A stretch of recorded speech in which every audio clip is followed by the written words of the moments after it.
I thought I was in trouble when I first got called downstairs. But when I saw the soldiers in the living room, and then I saw my mom crying, so I thought it was something bad.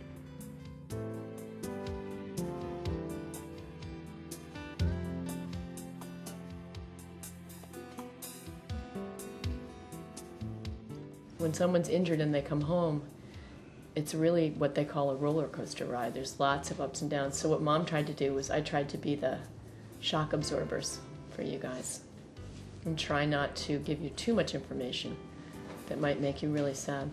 And then for these guys, we kept it really simple, right? Dad's gonna get better, right?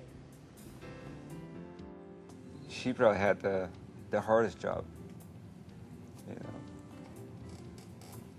doing that, working full-time as a nurse and taking care of 3 children. I'm very, very proud of her. If you imagine a mountain range, the recovery, you're going to have highs and lows throughout the recovery, but the low points will never be as low as the first low.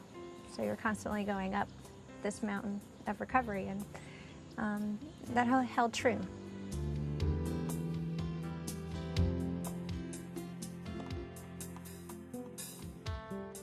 I remember he couldn't really remember me, which was hard for me because it was like you've known him, he's been there for you, and he was the guy that named you, and him not being able to remember your name was very hard to take and frustrating. So, and all you could really do is just, you really couldn't do anything at all, just watch and pray. I was very worried about Jorge because he's the oldest and Amanda was only 1 year old. Jorge and I used to play together, used to run and do lots of things. Now I find myself sick in a hospital with so many wires and tubes. And to be without a leg, that affected him at the beginning. He wouldn't hug me or touch me. He wouldn't even give me a kiss. He would only ask if it hurt too much. But he got used to it and it's normal for him now. I didn't want them to see me while I was in ICU because I was really, like, looking pretty bad. So when I got out of ICU and I got to see them, and it was just like, the first time, they walk in the room, I lay eyes on them, they lay eyes on me, it's like, how you doing? And they run up, not realizing, a lot of things, still jumping on the bed, and I'm in pain, but I'm just like, okay, it's great. Let me see your leg. Showed them, and they adjusted pretty good.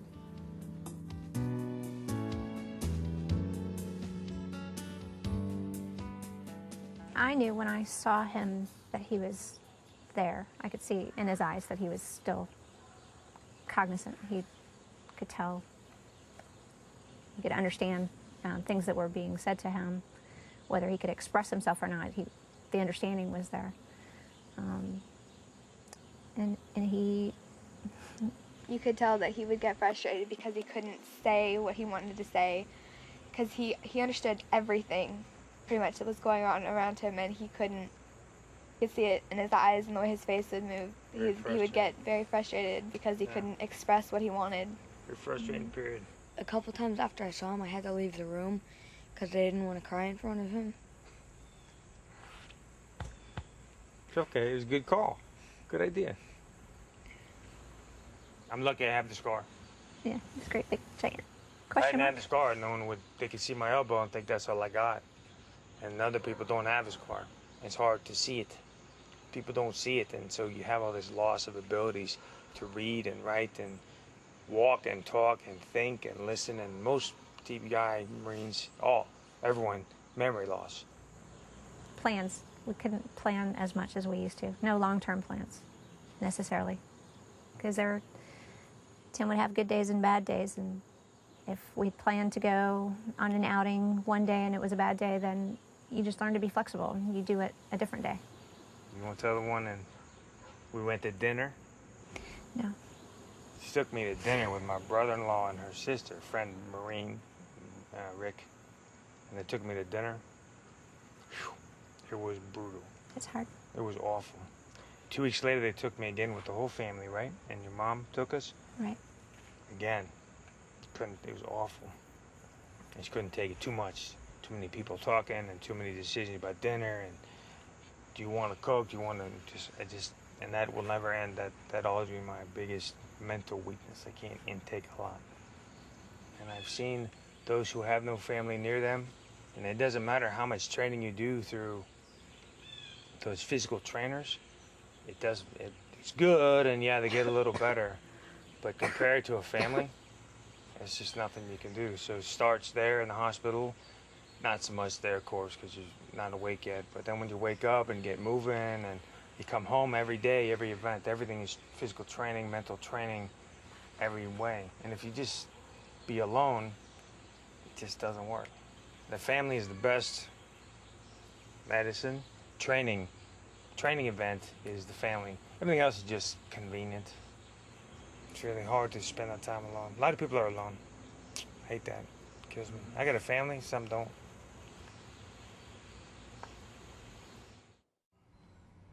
I'm trying to do things overall better, but it's gonna take a little bit of time because I'm still sometimes depressed, sad for whatever reason. One day she's like, "What's wrong with you?" And I was just like, tired, So she senses my moods. I'm in the process of seeing a therapist, maybe talking to somebody to help me overall communicate better, because that is my weakness, and I think being away made it worse. For my last appointment, I tried to deal with it on my own. I think this one just made me realize that I need to improve on what I do.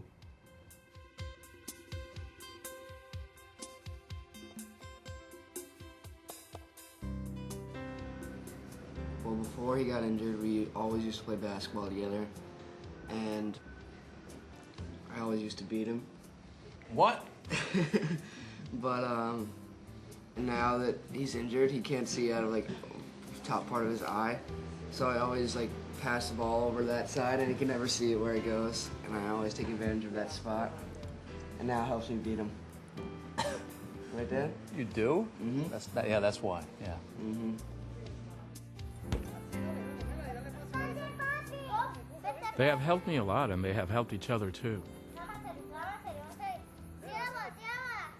They're always looking after each other, and we are always together. Ready, set, go!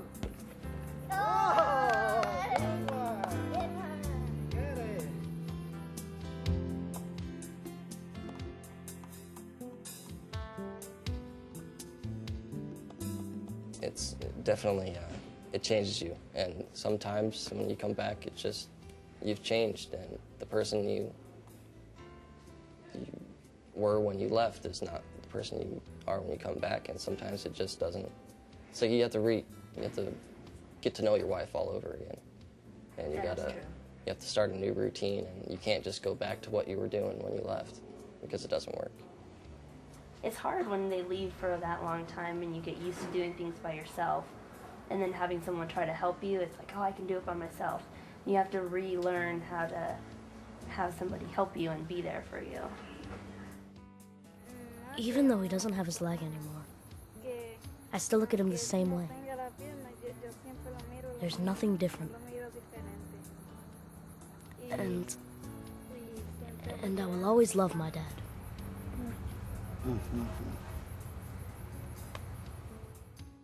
I think I feel different about life. I used to just, I don't know, now I know sort of the value of it more. And having someone so close to me, that close to death, was pretty hard, so that affected me. This is what I've got to keep me together. So even no job, even no house, if I got them, this is not going to be perfect. That would be challenging. But the other stuff, deeply, I've got still. And I think that's the key. The good thing is being able to show my kids and all who know me that we can move ahead and we can continue to be the same people, no matter what tragedies happen in life. While there is love and perseverance, you can accomplish anything. It's not gonna stop me from doing anything that I want to do. I can still do anything, I just have to do it a different way now.